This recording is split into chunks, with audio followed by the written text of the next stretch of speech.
നമസ്കാരം. കഴിഞ്ഞ ഒരു ദിവസമായി സോഷ്യൽ മീഡിയയിലും പൊതുസമൂഹത്തിലും ഉയർന്നു വരുന്ന ഒരു ചർച്ച കൊച്ചിയിലെ ഒരു ക്രൈസ്തവ വിദ്യാഭ്യാസ സ്ഥാപനത്തിലെ പ്രശ്നങ്ങളാണ്. കൊച്ചിയിലെ പള്ളുരുത്തിയിൽ കന്യാസ്ത്രീകൾ നടത്തുന്ന വിദ്യാഭ്യാസ സ്ഥാപനത്തിൽ അവിടുത്തെ ഒരു കുട്ടി ഹിജാബ് ധരിച്ച് എത്തിയതിനെ ചൊല്ലിയുള്ള പ്രശ്നങ്ങളാണ് ഒടുവിൽ 2 ദിവസം സ്കൂൾ അടച്ചിടുന്ന സ്ഥിതിയിലേക്ക് വരെ എത്തിച്ചേർന്നത്. നമുക്കറിയാം, നമ്മുടെ നാട്ടിൽ എല്ലാ സ്കൂളുകൾക്കും, ഒരു സ്കൂളെന്നല്ല എല്ലാ സ്കൂളുകൾക്കും അതിൻ്റേതായ നിയമങ്ങളുണ്ട്. അത് ക്രൈസ്തവ മാനേജ്മെൻ്റ് എന്നോ അല്ലെങ്കിൽ മുസ്ലിം മാനേജ്മെൻ്റ് എന്നോ അല്ലെങ്കിൽ ഹൈന്ദവ മാനേജ്മെൻ്റ് എന്നോ അല്ലെങ്കിൽ സർക്കാർ സ്കൂളെന്നോ ഒന്നുമില്ല. എല്ലാവർക്കും നിയമം തുല്യമാണ്, അത് ബാധകവുമാണ്. പഠിക്കുന്ന കുട്ടികൾക്ക് യൂണിഫോം, അത് മാനേജ്മെൻറ്റിൻ്റെ തീരുമാനമാണ്. സുപ്രീം കോടതി പോലും ചില വിധികളിൽ വിധിച്ചിട്ടുള്ളത് അതിൻ്റെ പൂർണ്ണ ഉത്തരവാദിത്വവും അവകാശവും സ്കൂൾ മാനേജ്മെൻറ്റ് തീരുമാനമാണെന്നാണ്. സ്കൂൾ മാനേജ്മെൻറ്റാണ് അതിൻ്റെ അവസാന തീരുമാനം. ഏത് രീതിയിലുള്ള യൂണിഫോം ധരിക്കണം, ഏത് കളറിലുള്ള യൂണിഫോം ധരിക്കണം എന്നൊക്കെ തീരുമാനിക്കുന്ന സ്കൂൾ മാനേജ്മെൻറ്റുകൾ. അത് പ്രത്യേകം എല്ലാ സ്കൂളുകൾക്കും പ്രത്യേകം യൂണിഫോം ആയിരിക്കും. അത് പാലിക്കേണ്ടത് അവിടെ പഠിക്കാൻ വരുന്ന വിദ്യാർത്ഥികളാണ്. അത് ശ്രദ്ധിക്കേണ്ടത്, ആ യൂണിഫോമുകൾ ഇട്ട് സ്കൂളിലേക്ക് അയക്കേണ്ടത് മാതാപിതാക്കളാണ്. ഞാൻ പറഞ്ഞത് മറ്റൊന്നുമല്ല, ഹിജാബ് ധരിച്ച് എത്തണം എന്ന് പറയുകയാണെങ്കിൽ ഹിജാബ് ധരിച്ചെത്തണം. അത് വേണ്ട എന്ന് പറയാനുള്ള അവകാശവും സ്കൂൾ മാനേജ്മെൻറ്റിനുണ്ട്. ഒരു യൂണിഫോം തീരുമാനിച്ചാൽ അത് ധരിച്ച് വേണം കുട്ടികൾ സ്കൂളിലെത്താൻ. അങ്ങനെയല്ലേ വേണ്ടത്? 1-2 കുട്ടികൾ വിചാരിച്ചാൽ ഒരു സ്കൂൾ വരെ അടച്ച് ഇടാനുള്ള സാഹചര്യത്തിലേക്ക് എത്തി നമ്മുടെ കേരളത്തിലെ പല സ്കൂളുകൾക്കും. നമ്മൾ മനസ്സിലാക്കേണ്ടത് ഇവിടെയാണ്. ചില ആളുകൾ, വളരെ മൈനോറിറ്റി ആയിട്ടുള്ള അല്ലെങ്കിൽ ഒരു വളരെ എണ്ണം കുറഞ്ഞ, ചിലപ്പോൾ 1-2 ആളുകൾ വിചാരിച്ചാൽ ഒരു സമുദായത്തെ മൊത്തം മുൾമുനയിൽ നിർത്തുന്ന സ്ഥിതിയിലേക്ക് വരെ നമ്മുടെ കേരളം എത്തിച്ചേർന്നു. മുസ്ലിം സമുദായത്തിലെ കുട്ടി ഹിജാബ് ധരിച്ച് എത്തിയപ്പോൾ അത് പാടില്ല എന്ന്, അതിന് അഡ്മിഷൻ കൊടുത്ത സമയത്ത് തന്നെ ഹിജാബ് ധരിച്ചുകൊണ്ട് വരാൻ പാടില്ല എന്ന് സ്കൂൾ മാനേജ്മെന്റ് അഡ്മിഷൻ കൊടുക്കുമ്പോൾ പറഞ്ഞിട്ടുള്ളതാണ്. ആദ്യമൊക്കെ 3-4 മാസം അത് അംഗീകരിച്ചു. ആ സ്കൂൾ മാനേജ്മെന്റിന്റെ തീരുമാനം അംഗീകരിച്ച് തന്നെയാണ് സ്കൂളിൽ കുട്ടി എത്തിയത്. ഈ വർഷം മാത്രമാണ് സ്കൂളിൽ ഈ കുട്ടി അഡ്മിഷൻ നേടിയത്. സ്കൂൾ മാനേജ്മെന്റ് പറഞ്ഞതനുസരിച്ച്, സ്കൂൾ അധികൃതർ, പ്രിൻസിപ്പൽ ഉൾപ്പെടെയുള്ള അധികൃതർ പറഞ്ഞതനുസരിച്ച് ആ കുട്ടി ആദ്യം 3-4 മാസം അങ്ങനെ തന്നെ വന്നു. പെട്ടെന്നൊരു ദിവസം ഹിജാബ് ധരിച്ച് എത്തിയപ്പോൾ അത് സ്കൂളിലെ നിയമത്തിന് വിരുദ്ധമാണ് എന്ന് ചൂണ്ടിക്കാട്ടി അത് പാടില്ല എന്ന് പറഞ്ഞ് സ്കൂൾ അധികൃതർ കുട്ടികളെയും മാതാപിതാക്കളെയും അറിയിച്ചു.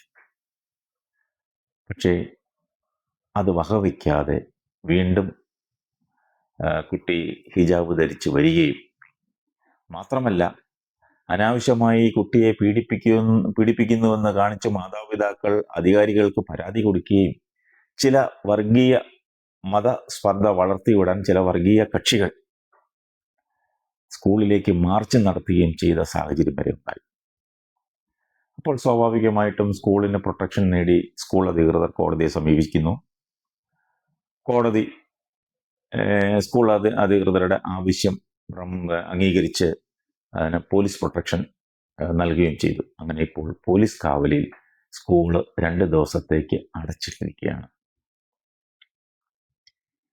ഇതിനിടയിൽ ഈ വിഷയവുമായി ബന്ധപ്പെട്ട് സർക്കാരിൽ നിന്ന്, വിദ്യാഭ്യാസ വകുപ്പിൽ നിന്ന് DO ഉൾപ്പെടെയുള്ളവരെത്തി സ്കൂളിലെത്തി മാതാപിതാക്കളും സ്കൂൾ അധികൃതരുമായി ചർച്ച നടത്തി. പക്ഷെ ആ ചർച്ചയിലൊന്നും ഒരു പരിഹാരവും കാണാൻ കഴിഞ്ഞില്ല. കാരണം ഇത് ഒരു കുട്ടിക്ക് അനുവദിച്ചാൽ മറ്റു കുട്ടികൾക്കും ഇതുപോലെ അനുവദിക്കണം. മുസ്ലിം കുട്ടി ഹിജാബ് ധരിച്ചെത്തുന്നു, അപ്പോൾ അത് അനുവദിച്ചാൽ മറ്റ് മതത്തിലുള്ള കുട്ടികളും അവരുടെ യൂണിഫോമുകൾ അല്ലെങ്കിൽ അവരുടെ ഡ്രസ്സുകൾ ധരിച്ചു വന്നാൽ എന്തായിരിക്കും ആ സ്കൂളിൻ്റെ സ്ഥിതി? ആ സ്കൂളിൻ്റെ അച്ചടക്കം എവിടെ പോയി നിൽക്കുന്നു? നമ്മൾ ചിന്തിക്കേണ്ട ഒരു കാര്യമാണ്. അപ്പോൾ ഇതിൻ്റെ എല്ലാം പിന്നിൽ അത് ചില ആളുകളുടെ നിക്ഷിപ്ത താല്പര്യങ്ങളാണ്. വെറുതെ ഒരു പ്രശ്നമുണ്ടാക്കി, ഇല്ലാത്ത പ്രശ്നങ്ങൾ കുത്തിപ്പൊക്കി പ്രശ്നങ്ങൾ ഉണ്ടാക്കി സ്കൂള് അടച്ചിടുന്ന ഒരു സ്ഥിതിയിലേക്ക് വരെ എത്താൻ നമ്മുടെ കേരളം അങ്ങനെയല്ല.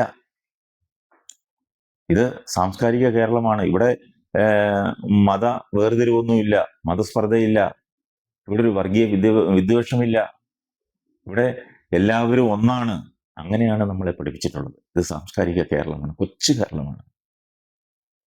ഇവിടെ ജാതിയോ മതമോ അങ്ങനെയുള്ള വേർതിരിവോ ഒന്നുമില്ല. പക്ഷെ അവിടെ വർഗീയതയുടെ തീപ്പൊരി കത്തിച്ച് വലിയ മാലപ്പടക്കം പൊട്ടിക്കാനുള്ള സാഹചര്യങ്ങൾ ഒരുക്കുന്നത് ചില മത ഭീകരവാദികളാണ്, തീവ്രവാദികളാണ്. അത് എന്ന് നിർത്തലാക്കുന്നോ അന്ന് മാത്രമേ നമ്മുടെ കേരളം രക്ഷപ്പെടൂ. കേരളത്തിൽ ഇങ്ങനെയൊന്നും ഇല്ലായിരുന്നു. പ്രത്യേകിച്ച് ഉത്തരേന്ത്യയിലും ഒക്കെ നടക്കുന്ന സംഭവങ്ങൾ കേരളത്തിലേക്ക് വരികയാണ്. ഇത് മുളയിലെ നുള്ളിയില്ലെങ്കിൽ നമ്മുടെ കേരളവും ഒരു ഉത്തരേന്ത്യയിലെ സംസ്ഥാനങ്ങളിലൊന്നായി മാറും. ഒരു സംശയം വേണ്ട. ഇത് മുളയിലെ നുള്ളണം. ഇത് സാംസ്കാരിക കേരളമാണ്. കേരളത്തിൽ വർഗീയ വിദ്വേഷം പാടില്ല. ആരോ ആകട്ടെ, അത് പാടില്ല. വർഗീയ ശക്തികളെ നിരോധിക്കാൻ അല്ലെങ്കിൽ വർഗീയ ശക്തികളെ നിലയ്ക്ക് നിർത്താൻ, മുളയിലെ തുടച്ചു മാറ്റാൻ ഇവിടുത്തെ പിണറായി സർക്കാർ ബാധ്യസ്ഥരാണ്. അവരത് മുൻകൈ എടുക്കണം. വർഗീയ ശക്തികളെ ഇല്ലാതാക്കണം. നമുക്കിവിടെ ഒത്തൊരുമയോടെ എല്ലാ മതസ്ഥരുമായും നാനാജാതി മതസ്ഥരുമായും നമുക്ക് തോളോട് തോൾ ചേർന്ന് വസിക്കുവാൻ, ജീവിക്കുവാൻ ഉള്ളൊരവസരം ഉണ്ടാകണം. ആ ഒരവസരം ഇവിടെ ഉണ്ട്. അതില്ലാതാക്കരുത്. നമ്മൾ ഇന്ന് വരെ, കേരളം ഉണ്ടായി ഇന്ന് വരെയും നമ്മൾ അങ്ങനെയാണ് ജീവിച്ചു വന്നത്. ആ ഒരു അന്തരീക്ഷം ഇല്ലാതാക്കരുത്. അതിന് ആര് എതിരെ നിൽക്കുന്നോ അവരെ നിർബന്ധമായും നിയമത്തിൻ്റെ കുച്ചുവിലങ്ങിട്ട് അവരെ മാറ്റി നിർത്തണം. ഇത് നമുക്ക് ഇവിടെ ഒരു വർഗീയ വിദ്വേഷം വേണ്ട. നിയമങ്ങൾ എല്ലാവർക്കും പാലിക്കാനുള്ളതാണ്, എല്ലാവർക്കും ഉള്ളതാണ്. ഒരാൾക്കോ രണ്ടാൾക്കോ ഉള്ള നിയമമല്ല, എല്ലാവർക്കുമുള്ള നിയമമാണ്. ഒന്നോ രണ്ടോ പേര് മുൻകൈ എടുത്ത് അല്ലെങ്കിൽ അവർ വിചാരിക്കുമ്പോൾ ഒരു സമുദായത്തെ മുഴുവനാണ് അത് ബാധിക്കുന്നത്. എനിക്ക് വളരെ ഭയം തോന്നുന്നു. കാരണം മുസ്ലിം സമുദായത്തിലെ ആളുകളെ അല്ലെങ്കിൽ കുട്ടികളെ വിദ്യാഭ്യാസ സ്ഥാപനങ്ങളിൽ നിന്നും അല്ലെങ്കിൽ ജോലി സ്ഥാപനങ്ങളിൽ നിന്നും മാറ്റി നിർത്തപ്പെടുന്ന ഒരവസ്ഥ ഉണ്ടായാൽ അത് ആ സമുദായത്തെ മൊത്തം ബാധിക്കുന്ന ഒരു പ്രശ്നമല്ലേ? ആ സമുദായത്തെ മുഴുവൻ ബാധിക്കുന്ന ഒരു പ്രശ്നമുണ്ട്. അങ്ങനെ ഉണ്ടായിക്കൂടെയില്ല. അത് പാടില്ല. നമ്മുടെ നാട്ടിലെ വിദ്യാഭ്യാസ സ്ഥാപനങ്ങളിൽ എല്ലാവർക്കും പഠിക്കണം. അവിടെ ജാതിയോ മതമോ അവിടെ വിഷയമാകരുത്. മുസ്ലിം കുട്ടികളെ പഠിപ്പിക്കാൻ ഇനി അങ്ങോട്ട് ഇതുപോലുള്ള വിഷയങ്ങൾ ഉണ്ടായാൽ ക്രൈസ്തവ മാനേജ്മെൻറ്റുകളും ഹൈന്ദവ മാനേജ്മെൻറ്റുകളും അവരെ പഠിപ്പിക്കാൻ തയ്യാറായില്ലെങ്കിൽ അവരെന്ത് ചെയ്യും? ഇവിടുത്തെ മുസ്ലിം വിദ്യാഭ്യാസ സ്ഥാപനങ്ങളിൽ മാത്രം പോയി പഠിക്കാൻ അവർക്ക് പറ്റുമോ? മുസ്ലിം വിദ്യാഭ്യാസ സ്ഥാപനങ്ങൾ എല്ലാ സ്ഥലങ്ങളിലുമുണ്ടോ? ചിന്തിക്കേണ്ടിയിരിക്കുന്നു. നമ്മുടെ ഇവിടുത്തെ മതസൗഹാർദ്ദം അത് പേരുകേട്ട ഒരു സൗഹാർദ്ദമാണ്. അത് ലോകമെമ്പാടും. ഒരിക്കലും നമ്മൾ അതിനെ തകർക്കരുത്.